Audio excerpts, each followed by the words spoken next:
ഇന്നത്തെ കഥയിലേക്ക് എല്ലാവർക്കും സ്വാഗതം. അങ്ങനെ നയനയെ കൂട്ടാൻ വേണ്ടി വന്നിരിക്കുകയാണ് ആദർശ്. അപ്പം അവൾ ഭക്ഷണം ബ്രേക്ക്ഫാസ്റ്റ് ഉണ്ടാക്കിയത് കഴിച്ചുകൊണ്ടിരിക്കുമ്പോൾ ആദർശ് വിചാരിക്കുന്നുണ്ട് കുറച്ചുകൂടി വേണമെന്നൊക്കെ അവൻ്റെ മനസ്സിൽ ആഗ്രഹം ഉണ്ടെങ്കിലും പുറത്ത് പ്രകടിപ്പിക്കാതിരിക്കുകയാണ്. പക്ഷെ അത് മനസ്സിലായിട്ടെന്നോണം തന്നെ നയന അവന് വീണ്ടും വീണ്ടും ഭക്ഷണം എടുത്ത് കൊടുക്കുകയാണ്. ഭക്ഷണം കഴിച്ചുകൊണ്ടിരിക്കുന്നതിനിടയിൽ തന്നെ ആദർശ് ചോദിക്കുന്നുണ്ട്, നന്ദുവിന് ആലോചനയൊക്കെ വരുന്നുണ്ടോ? അപ്പം നന്ദു പെട്ടെന്ന് അച്ഛനെ നോക്കുന്ന സമയത്ത് ഗോവിന്ദൻ പറയാണ്, ഇവക്ക് കല്യാണം വേണ്ടെന്നും പറഞ്ഞ് നിൽക്കുകയാണ്. അപ്പോൾ ആദർശ് പറയുന്നുണ്ട്, അവിടെയും ഒരുത്തനുണ്ട് അങ്ങനെ തന്നെ, അനി. ഇവളുടെ അടുത്ത് വരെ പോയിട്ട് റെക്കമെൻഡൊക്കെ ചെയ്തു, ഇപ്പോൾ കല്യാണമൊന്നും വേണ്ടെന്ന് പറഞ്ഞ്. പിന്നെ എന്നോടും മുത്തശ്ശനോടും ഒക്കെ പറയാൻ അവന് വല്ലാത്ത പേടിയാ, അതുകൊണ്ടാണ് പറയാത്തത്. എന്തായാലും ഈ കല്യാണത്തിനൊക്കെ ഒരു സമയവും കാലമൊക്കെ ഉണ്ടല്ലോ. ഞാനാണെങ്കിൽ ഈ കല്യാണം കഴിക്കാൻ വൈകി, അതുകൊണ്ട് അവനെങ്കിലും സമയത്തിന് കെട്ടട്ടെ എന്ന് വിചാരിച്ചു. ഇപ്പോൾ 2-3 ബ്രാഞ്ചൊക്കെ അവനെ ഏൽപ്പിക്കാൻ പോവുക. അങ്ങനെയുള്ളപ്പോൾ അവൻ്റെ കാര്യങ്ങളൊക്കെ നോക്കാൻ ഒരാൾ വേണ്ടേ? അവളാണെങ്കിൽ എഡ്യൂക്കേറ്റഡുവാ, അതുകൊണ്ട് തന്നെ ജ്വല്ലറിയിൽ അവനൊരു കൂട്ടായിരിക്കും അനാമിക. അപ്പം നയന് ചെറിയ കുട്ടികളെ പോലെ പരിഭവം പറയാണ്, ഇവിടെ ഒരാൾ നല്ല നല്ല ഡിസൈൻസൊക്കെ ചെയ്ത് കമ്പനിക്ക് നേട്ടം ഉണ്ടാക്കി തരുന്നുണ്ട്. പക്ഷേ എന്നെ ആ കമ്പനിയിൽ അപ്പോയിൻറ്റ് ചെയ്യുന്നതിനെ പറ്റി ഇതുവരെ ആലോചിച്ചിട്ട് പോലുമില്ല. അപ്പോൾ ആദർശ് പറയാണ്, ഞാൻ ആലോചിക്കാറില്ലല്ലോ, നീ വരായിട്ടല്ലേ. അതേപ്പറ്റി ഇനി സീരിയസ് ആയിട്ട് ആലോചിക്കണം എന്നാണ് മുത്തശ്ശൻ പറയുന്നത്. അപ്പം നയനെ പുഞ്ചിരിച്ചുകൊണ്ട് പറയാണ്, അത് വേണ്ട ആദർശേട്ടാ, വീട്ടിനകത്ത് തന്നെ ഒരുപാട് ജോലിയുണ്ട്.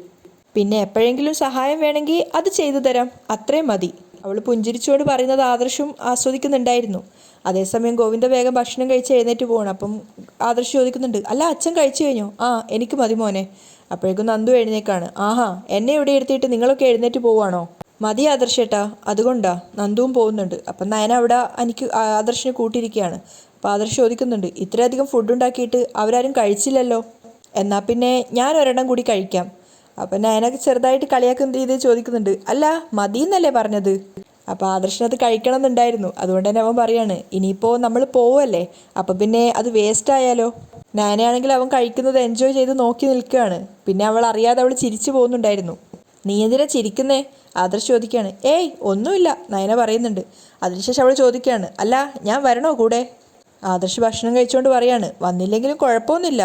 പിന്നെ അവിടേക്ക് ചെന്ന് കഴിഞ്ഞാൽ മുത്തശ്ശനും മുത്തശ്ശിയും കാറിലേക്ക് നോക്കുന്നത് നീ വന്നോ എന്നായിരിക്കും. ആ സമയത്ത് നിന്നെ കണ്ടില്ലെങ്കിൽ അവർ വിഷമിക്കും. എനിക്കതേ ഉള്ളൂ ഒരു സങ്കടം. നയനക്ക് കാര്യം മനസ്സിലായിട്ടുണ്ടായിരുന്നു, പക്ഷെ അവളൊന്നും പറയാതെ മനസ്സിൽ ചിരിക്കുകയാണ്.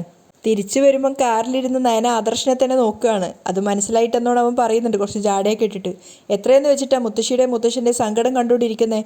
അതുകൊണ്ട് മാത്രമാണ് നിന്നെ ഇങ്ങോട്ടേക്ക് കൂട്ടിക്കൊണ്ട് വരുന്നത്. അതിന് ഞാനൊന്നും പറഞ്ഞില്ലല്ലോ. അല്ല, നിന്റെ നോട്ടവും ഭാവമൊക്കെ കണ്ടാലേ നീ എന്തോ വലിയ വിജയം നേടിയ പോലെ ഉണ്ട്. അപ്പം നയന സീരിയസ് ആയിട്ട് പറയാണ്, ഇവിടെ വിജയവും പരാജയവും ഒന്നുമില്ല. ഒരാൾക്ക് മറ്റൊരാളെ കാണാൻ തോന്നുമ്പോഴും വീട്ടിലേക്ക് വിളിച്ചുകൊണ്ട് പോകണമെന്ന് തോന്നുമ്പോഴും അത് ചെയ്യും, അത്രയേ ഉള്ളൂ. അത് ലോകത്ത് നടക്കുന്ന കാര്യങ്ങളല്ലേ. അപ്പോഴും ആദർശ അഹങ്കാരത്തോടെ പറയുന്നുണ്ട്, അതെ, അതിൻ്റെ പേരിൽ ഇനി വലിയ അഹങ്കാരമൊന്നും വേണ്ട.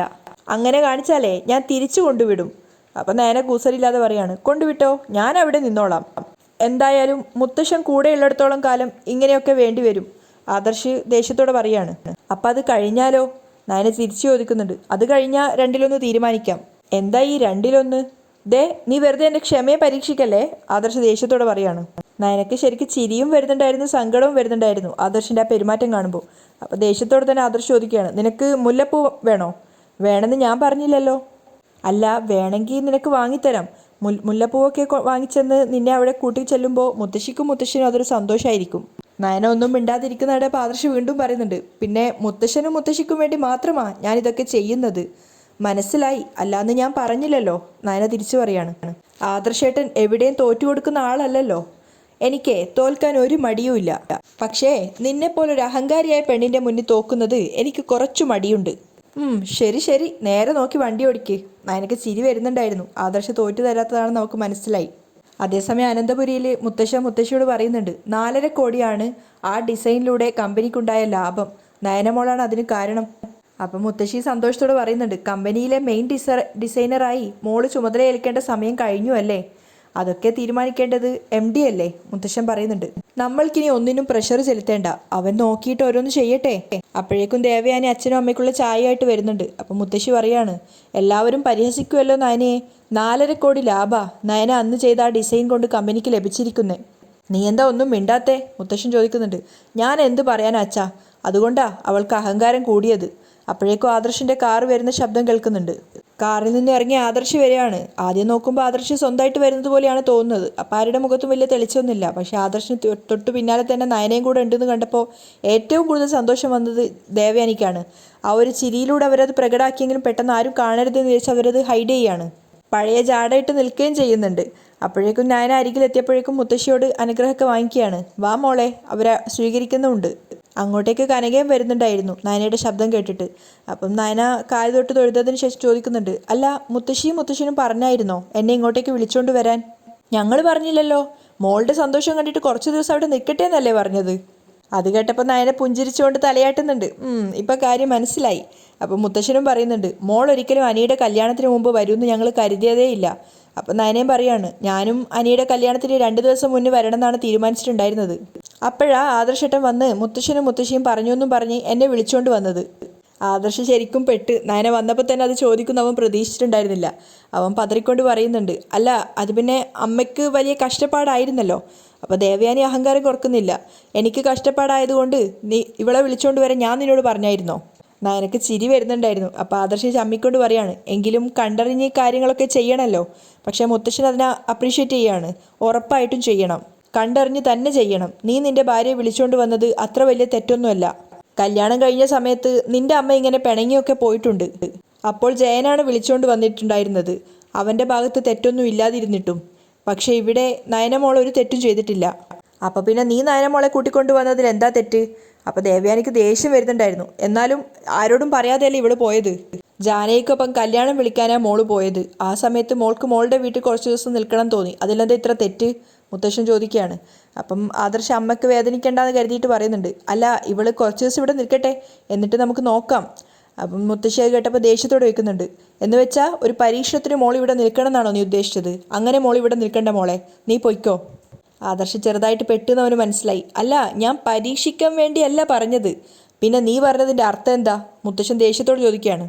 ഞങ്ങളിപ്പോൾ മോളെക്കുറിച്ചാണ് സംസാരിച്ചുകൊണ്ടിരുന്നത്. മോൾ അന്ന് വരച്ച ആ ഡിസൈൻ കൊണ്ട് 4.5 കോടി രൂപയുടെ ലാഭമാണ് കമ്പനിക്കുണ്ടായത്. അത് കേട്ടപ്പോൾ നയനക്കും കനകക്കും ഒക്കെ ഒത്തിരി സന്തോഷമാവുന്നുണ്ട്. പക്ഷെ ദേവയാനിയുടെ മുഖം വീർത്തിരിക്കുകയാണ്. അപ്പോൾ മുത്തശ്ശൻ പറയുന്നുണ്ട്, എന്ന് വെച്ച് ഡിസൈൻ വരച്ച് ലാഭം ഉണ്ടാക്കാനല്ല മോളെ തിരികെ വിളിച്ചു കൊണ്ടുവന്നത്. മോൾക്ക് അങ്ങനെ ഒരു കഴിവുള്ളത് കൊണ്ട് അതിനെ ആശ്രയിച്ചു എന്ന് മാത്രം. മോളുടെ ഗുണങ്ങൾ മനസ്സിലാക്കി മോളെ ചേർത്ത് നിർത്തുകയാണ് വേണ്ടത്. അപ്പോൾ നയന പുഞ്ചിരിക്കുമ്പോഴേക്കും കനക വന്ന് നയനയും കൂട്ടിക്കൊണ്ട് പോവുകയാണ്. അപ്പോൾ ദേവയാനി പറയുന്നുണ്ട്, നീ ചെയ്തത് വലിയ ചതിയായി പോയി മോനെ. ഇനി അവളുടെ അഹങ്കാരം ഇരട്ടിക്കും. അപ്പോഴേക്കും മുത്തശ്ശൻ പറയുന്നുണ്ട്, നിനക്കാ അഹങ്കാരം. പ്രായം ചെല്ലുന്തോറും ബുദ്ധി കുറയൂന്നാ പറയുന്നേ. മുത്തശ്ശി ദേഷ്യത്തോടെ പറയുന്നുണ്ട്. ബുദ്ധി കുറയും, നിർബന്ധ ബുദ്ധി കൂടും. പക്ഷെ ആ പ്രായത്തിലൊന്നും എത്തിയിട്ടില്ല ഇവള്. മുത്തശ്ശൻ കളിയാക്കാണ്. അപ്പോൾ ദേവയാനി ചോദിക്കുന്നുണ്ട് ആദർശനോട്, ഇതൊക്കെ കേൾപ്പിക്കാൻ വേണ്ടിയിട്ടാണോടാ നീ അവളെയും കൂട്ടി ഇങ്ങോട്ടേക്ക് വന്നത്?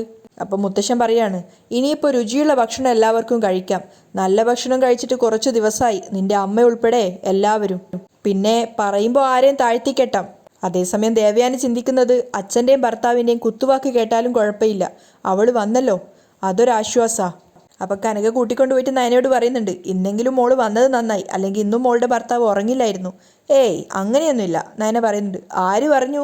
ഇന്നലെ ആദർശ് മോൻ ഒരുപോലെ കണ്ണടച്ചിട്ടില്ല. അമ്മ യാദൃശ്ചികമായിട്ട് ഹാളിലേക്ക് ചെന്ന സമയത്ത് ആദർശ് മോൻ ഉറക്കൊഴിഞ്ഞ് അവിടെ ഇരിക്കുകയാണ്. ചോദിച്ചപ്പോൾ ചമ്മൽ കാരണം മോൾ ഇല്ലാത്തത് കൊണ്ടാണെന്ന് സമ്മതിച്ചില്ല. എങ്കിലും എനിക്ക് മനസ്സിലായി അതാ കാരണമെന്ന്. അപ്പം നയനയും പറയുന്നുണ്ട്, അങ്ങനെ ബുദ്ധിമുട്ട് ഉണ്ടായിരുന്നത് കൊണ്ടായിരിക്കും എന്നെ വന്ന് വിളിച്ചത്. എന്നിട്ട് അത് അംഗീകരിക്കാൻ മടിയാ. ഇപ്പം തന്നെ മുത്തശ്ശനും പറഞ്ഞിട്ടാന്ന് പറഞ്ഞിട്ട് എന്നെ വന്ന് വിളിച്ചുകൊണ്ട് വന്നത്. എന്നിട്ട് ആ കള്ളം പൊളിഞ്ഞില്ലേ? അപ്പം കനക പുഞ്ചിരിച്ചുകൊണ്ട് പറയാണ്, എനിക്ക് തോന്നുന്നത് ആദർശ് മോൻ ഇന്നലെ ഉറങ്ങിയിട്ടേ ഇല്ലെന്നാ. അപ്പം നയനയും പറയുന്നുണ്ട്, സത്യം പറഞ്ഞാൽ എനിക്ക് ഉറങ്ങാൻ പ്രയാസമായിരുന്നു. അതിനർത്ഥം മനസ്സുകൊണ്ട് നിങ്ങൾ പരസ്പരം സ്നേഹിക്കുന്നുണ്ടെന്നാ. അപ്പം നയന പറയാണ്, ഞാൻ സ്നേഹിക്കുന്നുണ്ടല്ലോ, എന്നോടല്ലേ അതില്ലാത്തത്? മോളെ, ഇനി അങ്ങനെയുള്ള സംശയമൊന്നും വേണ്ട. അവസാനം ശ്വാസം മുട്ടൽ കൂടിയപ്പോഴാ മോളെ ആദർശ് മോൻ വന്ന് വിളിച്ചത്. അത് ഈ വീട്ടിലെ എല്ലാവർക്കും ആശ്വാസമായിരിക്കുക, മോളുടെ അമ്മായിയമ്മ ഉൾപ്പെടെ എല്ലാവർക്കും. അവരൊക്കെ ജോലി ചെയ്ത് മടുത്തു മോളെ. ആ അമ്മായിയമ്മ ഇപ്പോഴും എന്നൊരു ജോലിക്കാരിയായിട്ടാണ് കാണുന്നത്. അവർക്ക് എന്നോടൊരു സ്നേഹവും ഇല്ല. പിന്നെ ഇവിടുത്തെ ജോലികളെക്കുറിച്ച് എല്ലാവരും ഒന്ന് മനസ്സിലാക്കാൻ വേണ്ടി തന്നെയാ ഞാൻ മാറി നിന്നത്. പിന്നെ എൻ്റെ അമ്മ എല്ലാ ജോലികളും ഏറ്റെടുക്കേണ്ടി വരുമോ എന്നുള്ളൊരു വിഷമം എനിക്കുണ്ടായിരുന്നു. എന്തായാലും ഈ വീട്ടിലുള്ളവരൊരു പാഠം പഠിപ്പിക്കാൻ വേണ്ടി മുത്തശ്ശനും മുത്തശ്ശിയും അതൊഴിവാക്കിയല്ലോ. ഇനി എന്തായാലും ആദർശ് മോൻ കുറച്ചൊക്കെ മാഞ്ഞായിട്ടേ മോളോട് സംസാരിക്കാൻ പെരുമാറുകയൊക്കെ ചെയ്യുള്ളൂ. മോളുടെ ഈ വീട്ടിലെ പ്രാധാന്യം എന്താണെന്ന് മോളുടെ ഭർത്താവിന് മനസ്സിലായിട്ടുണ്ട്. കനക സന്തോഷത്തോടെ പറയാണ്, എന്ന് വെച്ചാൽ ഈ വീട്ടിൽ ഉപ്പ് തൊട്ട് കർപ്പൂരം വരെ എവിടെയാണ് വെച്ചിരിക്കുന്നതെന്ന് എൻ്റെ മോൾക്കല്ലേ അറിയൂ. കാച്ച എണ്ണ തീർന്നപ്പോൾ ഒരുപാട് വിഷമിച്ചു ആദർശ് മോൻ. അപ്പം നയന സങ്കടത്തോട് ചോദിക്കുകയാണ്, അയ്യോ എന്നിട്ടത് റെഡിയാക്കി കൊടുത്തില്ലേ അമ്മേ? അതൊക്കെ കൊടുത്തു. പക്ഷെ മോളുള്ളപ്പോൾ ഒന്നും പറയേണ്ട കാര്യമില്ലായിരുന്നല്ലോ. അതൊക്കെ മോള് കണ്ടറിഞ്ഞ് ചെയ്യുമായിരുന്നല്ലോ. പിന്നെ എന്തെങ്കിലുമൊക്കെ മറന്നുപോയാൽ ഓർഡർ ഇട്ടാൽ മതിയായിരുന്നല്ലോ. അപ്പം നയന പറയുന്നുണ്ട്, വിളിക്കുമ്പോഴൊക്കെ ദേഷ്യത്തോടെയാണ് സംസാരിച്ചുകൊണ്ടിരുന്നേ. അപ്പോൾ ഞാൻ കരുതി ഇപ്പോഴെങ്ങും വരില്ല എന്ന്. അപ്പം കനക ചിരിച്ചുകൊണ്ട് പറയാണ്, പിടിച്ചു നിൽക്കാൻ വയ്യാത്തോണ്ടാ മോളെ വന്നത്, ഉറങ്ങാൻ പോലും പറ്റാത്തോണ്ട്. അതെൻ്റെ മോള് മനസ്സിലാക്കണം. നയനക്ക് ശരിക്കും സന്തോഷം നിറഞ്ഞൊരു ചിരി വരുന്നുണ്ടായിരുന്നു. ആദർശ് ലാപ്ടോപ്പിൽ ഓരോന്ന് ചെയ്തുകൊണ്ടിരിക്കുകയാണ്. പക്ഷെ അവൻ്റെ മനസ്സ് നിറയെ സന്തോഷമാണ്. അതുകൊണ്ട് തന്നെ ലാപ്ടോപ്പ് മടക്കി വെച്ചിട്ട് അവൻ സന്തോഷത്തോടു കൂടി ഒന്ന് ഡാൻസ് ചെയ്യാമെന്ന് വിചാരിച്ച് എഴുന്നേറ്റ് കൈയൊക്കെ നിവർത്തില്ല അല്ലല്ല എന്നൊക്കെ പറഞ്ഞ് ഡാൻസ് ചെയ്തുകൊണ്ടിരിക്കുമ്പോഴാണ് നയന അങ്ങോട്ടേക്ക് വരുന്നത്. അവളെ കണ്ടത് ശരിക്കും അവൻ ചമ്മിയിട്ടുണ്ടായിരുന്നു. എക്സസൈസ് ചെയ്യാന്നൊക്കെ പറഞ്ഞ് ഓരോന്ന് പറഞ്ഞ് മാറാൻ നോക്കുകയാണ്. അപ്പം നയന ചോദിക്കുന്നുണ്ട്, ഇങ്ങനെ എക്സസൈസ് ഉണ്ടോ? അവൻ്റെ ആ ഒരു ഈഗോ കാണുന്ന സമയത്ത് നയനക്ക് ശരിക്കും അവനോട് സഹതാപം തോന്നുകയാണ്. വെറുതെ ചൂടാക്കാൻ വേണ്ടി നയന ചോദിക്കുന്നുണ്ട്, കഴിഞ്ഞ ദിവസങ്ങളിലൊന്നും ഉറക്കമില്ലായിരുന്നല്ലേ? ആര് പറഞ്ഞു? ഏറ്റവും കൂടുതൽ ഞാൻ ഉറങ്ങിയത് കഴിഞ്ഞ ദിവസങ്ങളിലാണ്. ഓ, അപ്പോൾ കഴിഞ്ഞ രാത്രി എൻ്റെ അമ്മ കണ്ടത് ആദർശേട്ടൻ്റെ പ്രയത്നിയായിരുന്നല്ലേ? അപ്പോൾ ആദർശ് ചമ്മിയിട്ട് പറയുന്നുണ്ട്, ചില രാത്രികളിൽ എനിക്ക് അങ്ങനെ ഉറക്കം വരാറില്ല. ഓ, പ്രത്യേകിച്ചും ഭാര്യയില്ലാത്ത രാത്രികളിലല്ലേ? നയന വീണ്ടും കളിയാക്കുമ്പോൾ ആദർശിനെ സഹിക്കുന്നില്ല. അതെ, നീ വലിയ ആളാണെന്നും വിചാരിക്കണ്ട. നീ ഒരു കാര്യം മനസ്സിലാക്കണം. ഒരു വീട്ടിലൊരു ജോലിക്കാരി വർഷങ്ങളായിട്ട് നിൽക്കുകയാണെങ്കിൽ അവരവിടുന്ന് പോയി കഴിഞ്ഞാൽ പെട്ടെന്ന് ആ വീട് ഒന്ന് നിശ്ചലാവും. നീ പോയപ്പോഴും അത്രയേ സംഭവിച്ചിട്ടുള്ളൂ, അതിനപ്പുറം ഒന്നും നടന്നിട്ടില്ല. അപ്പം നയന ചോദിക്കുന്നുണ്ട്, പിന്നെ എന്തിനാ എന്നെ വന്ന് തിരികെ കൂട്ടിക്കൊണ്ട് വന്നത്? അതിൻ്റെ കാരണം ഞാൻ പറഞ്ഞല്ലോ. നിന്റെ ചേച്ചി ഈ ഒരു തെറ്റ് ചെയ്തപ്പോൾ നിന്നെ ആ കൂട്ടത്തിൽ ഇവിടുന്ന് പുറത്താക്കിയതാ. ആ സമയത്ത് മുത്തശ്ശന് വയ്യാത്തത് കൊണ്ടാണ് നിന്നെ തിരിച്ചു വിളിച്ചത്. ഇപ്പോഴും അവർക്ക് നിന്റെ പ്രസൻസ് ആവശ്യമുണ്ടെന്ന് തോന്നി. അങ്ങനെയെങ്കിൽ അവരൊന്ന് വീട്ടിൽ വന്നപ്പോൾ അവർക്ക് എന്നെ വിളിച്ചുകൊണ്ട് വന്നൂടായിരുന്നോ? അന്ന് അവർ വിളിക്കാൻ തന്നെയാണ് വന്നത്. പിന്നെ നിന്നോട് കൂടെ പോരാനോ പറയാൻ അവർക്കൊരു മടി. ആദർശ് കള്ളം പറയാണ്. അപ്പം നയന പറയുന്നുണ്ട്, അതിൻ്റെ ആവശ്യം എന്താ? അച്ഛൻ പറഞ്ഞതാണല്ലോ അവർക്കൊപ്പം എന്നോട് പോവാൻ. അവരാ പറഞ്ഞത് വേണ്ടാന്ന്. അങ്ങനെയൊക്കെ പറഞ്ഞെങ്കിലും അവരുടെ മനസ്സ് വായിക്കാൻ എനിക്ക് പറ്റും. ആദർശ് പറയാണ്, അങ്ങനെയെങ്കിലേ എൻ്റെ ഭർത്താവിൻ്റെ മനസ്സ് വായിക്കാൻ എനിക്കും പറ്റും. ഓ, എന്നാ നീ വായിച്ചതൊന്ന് പറഞ്ഞേ കേൾക്കട്ടെ. അതാ ഞാൻ പറഞ്ഞത്, ഞാനില്ലാത്തത് കൊണ്ട് എൻ്റെ ഭർത്താവിന് ഉറങ്ങാൻ കഴിഞ്ഞില്ലെന്ന്. ഇനിയേ നിന്നോട് തർക്കിക്കാൻ ഞാനില്ല. കൂടുതൽ സംസാരിച്ചാലേ ഞാൻ ഇറങ്ങി പോവേ. നയന വെല്ലുവിളിക്കുകയാണ്. ആ, പൊക്കോ, ഞാൻ പോട്ടോ. അതെ, എനിക്ക് നിന്നോട് ഇതേ പറയാനുള്ളൂ. മുത്തശ്ശനെ വിഷമിപ്പിക്കരുത്. അപ്പം നയന ചോദിക്കുന്നുണ്ട്, ജീവിതകാലം മുഴുവൻ മുത്തശ്ശൻ്റെയും മുത്തശ്ശിയുടെയും പേര് പറഞ്ഞ് എന്നെ പൊട്ടിയാക്കാമെന്നാണോ വിചാരം? അങ്ങനൊന്നും ഞാൻ പറഞ്ഞില്ല. അവർക്ക് വേണ്ടിയൊന്നുമല്ല ഞാൻ നിന്നെ വന്ന് വിളിച്ചത്. അതുതന്നെയാണ് ഞാനും പറഞ്ഞത്. അവർക്ക് വേണ്ടിയല്ല, ആദർശേട്ടന് വേണ്ടിയാണെന്ന്. സോറി, എനിക്ക് പറഞ്ഞപ്പോൾ തെറ്റിപ്പോയതാ. ആദർശ് പരിങ്ങാണ്. തെറ്റിപ്പോയതൊന്നും അല്ല, ഇപ്പം പറഞ്ഞത് തന്നെ ശരി. ആദർശ് ചമ്മി നിൽക്കുമ്പോഴേക്കും നയന അവിടുന്ന് പോകുന്നുണ്ട്. പോലീസ് ജീപ്പ് ഒരു വീടിന് മുന്നിൽ വന്ന് നിർത്തതായിട്ടാണ് പിന്നീട് കാണിക്കുന്നത്. SI ഇറങ്ങി ആദർശിനെ വിളിക്കുകയാണ്. എന്നിട്ട് ആദർശിനോട് പറയുന്നുണ്ട്, അന്ന് വീട്ടിലുള്ള അനിയൻ്റെ ഭാര്യയെ ശല്യപ്പെടുത്തി എന്ന് പറയുന്ന ഒരു പയ്യനുണ്ടായിരുന്നല്ലോ, അവൻ്റെ ഒരു സ്ഥലത്തുണ്ടെന്ന് പറഞ്ഞിട്ടൊരു ഇൻഫർമേഷൻ കിട്ടിയിട്ടുണ്ട്. അവിടെ വന്നിരിക്കുക, പെട്ടെന്ന് തന്നെ ഇങ്ങോട്ട് വന്നാൽ നന്നായിരിക്കും എന്നൊക്കെ ആദർശിനോട് പറയുമ്പോൾ ആദർശ് അത് വരാമെന്നൊക്കെ പറഞ്ഞ് കോൾ കെട്ടിയാണ്. അപ്പോഴേക്കും നയനയും നവ്യ അങ്ങോട്ടേക്ക് വന്നപ്പം അവരോട് ആദർശ് പറയുന്നുണ്ട്, നിർമ്മലിനെ കുറിച്ചൊരു വിവരം കിട്ടിയിട്ടുണ്ട്. അവൻ താമസിക്കുന്ന വീട് പോലീസുകാർ വളഞ്ഞിട്ടുണ്ട്. അപ്പം നവ്യ നയനെ സന്തോഷത്തോടെ മുഖം നോക്കുകയാണ്. അത് കേട്ടുകൊണ്ടാണ് അഭി അങ്ങോട്ടേക്ക് വരുന്നത്. അവൻ ഒളിഞ്ഞു നിന്ന് കേൾക്കുന്നുണ്ടായിരുന്നു. അപ്പം ആദർശ് പോലീസുകാർ പറഞ്ഞ കാര്യങ്ങളൊക്കെ നവ്യയോടും നയനയോടും പറയാണ്. അവൻ്റെ ഒരു കൂട്ടുകാരൻ്റെ വീടാണെന്നാണ് പറഞ്ഞത്. എന്തായാലും ആ വീട്ടിൽ അവൻ ഉണ്ടാവും എന്നാണ് പറഞ്ഞത്. നിങ്ങളൊക്കെ ഇപ്പോൾ അഭിയെ സംശയിക്കുന്നുണ്ടല്ലോ. അവനാണ് നിർമ്മലിനെ കൊണ്ട് അത് ചെയ്യിച്ചതെങ്കിൽ അത് ഇന്നത്തോടെ തെളിയും. അതിന് പ്രത്യേകിച്ച് തെളിവുകളൊന്നുമില്ല. എങ്കിലും അവൻ്റെ ഇതുവരെയുള്ള പോക്ക് വെച്ചിട്ടാ ഇവളങ്ങനെ സംശയിച്ചത്. അതൊക്കെ അഭിയും കേൾക്കുന്നുണ്ടായിരുന്നു. അവന് ശരിക്കും പേടിയാവുകയാണ്. അപ്പം നവ്യം പറയുന്നുണ്ട്, അതേ ആദർശേട്ടാ, അല്ലെങ്കിൽ ആ ഫോട്ടോസ് ഇത്ര കൃത്യമായിട്ട് അവൻ്റെ കയ്യിൽ എങ്ങനെയാണ് കിട്ടിയത്? അപ്പോൾ ആദർശ് പറയുന്നുണ്ട്, അതിപ്പോൾ നവ്യയെക്കുറിച്ച് അവൻ കഥകൾ ഉണ്ടാക്കിയത്. അതിപ്പോൾ അഭിയെയും നവ്യയും തമ്മിൽ തെറ്റിക്കാനായിരിക്കുമല്ലോ. അപ്പോൾ പിന്നെ നവ്യയുടെ ഭർത്താവായ അഭിക്കല്ലാതെ മറ്റാർക്കെങ്കിലും അവൻ ഫോട്ടോസ് അയച്ചു കൊടുക്കുമോ? അഭി ശരിക്കും പെട്ടു എന്നുള്ളത് അവന് മനസ്സിലാവുകയാണ്. അപ്പം നയന പറയുന്നുണ്ട്, ഇതിനെ അങ്ങനെ ചെറുതായിട്ട് കാണേണ്ട ആദർശേട്ടാ. അന്നത്തെ ഓരോരോ സംഭവങ്ങളൊക്കെ ആലോചിച്ച് നോക്കുമ്പോൾ വീട്ടിനകത്തുള്ളവരെയും സംശയിച്ചേ പറ്റൂ. അപ്പം ആദർശ് പറയുന്നുണ്ട്, അങ്ങനെയുള്ള ആ സംശയം ഒഴിവാക്കാനാ ഈ കേസ് നിർമ്മലിനെ കണ്ടുപിടിക്കണം ഞാൻ SIയോട് പറഞ്ഞത്. എന്തായാലും ഉടനെ അദ്ദേഹം വിളിക്കും. അവൻ പോലീസ് കസ്റ്റഡിയിലായി കഴിഞ്ഞാൽ നമുക്ക് സ്റ്റേഷനിലോട്ടേക്ക് പോവാം. അവിടെ ചെന്ന് കഴിഞ്ഞാൽ നമ്മുടെ മുന്നിൽ വെച്ച് തന്നെ അവന് സത്യങ്ങൾ പറയേണ്ടി വരും. അപ്പം നയനയും പറയുന്നുണ്ട്, അന്ന് നിർമ്മൽ പൈസ ചോദിച്ചതിനെ സംബന്ധിച്ചും നമുക്ക് അന്വേഷണം നടത്തിയേ പറ്റൂ. ബ്ലാക്ക് മെയിൽ ചെയ്യുന്നവർ സാധാരണ പണം ആവശ്യപ്പെടുമെന്ന് നമ്മൾ സംസാരിച്ചതിന് ശേഷം ആരോ പറഞ്ഞു വിളിപ്പിച്ചതുപോലെ നിർമ്മൽ പണത്തിന് ആവശ്യപ്പെട്ടത്. എന്ന് വെച്ചാൽ നമ്മുടെ സംസാരം കേട്ട ആരെങ്കിലും വിളിച്ചു പറയാതെ അവൻ ആ സമയത്ത് വിളിക്കില്ല. ഇതൊക്കെ മാറി എന്ന് കേൾക്കുന്നുണ്ടായിരുന്ന അഭിക്ക് മനസ്സിലായി താൻ ശരിക്കും പെട്ടു എന്നുള്ളത്. അങ്ങനെയാണ് ഇന്നത്തെ എപ്പിസോഡ് വൈൻഡപ്പ് ചെയ്യുന്നത്.